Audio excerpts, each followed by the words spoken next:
Боги! Он вышел живым! Под землей дремала Экима. Старая.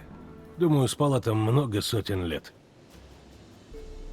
Экима? Вампир.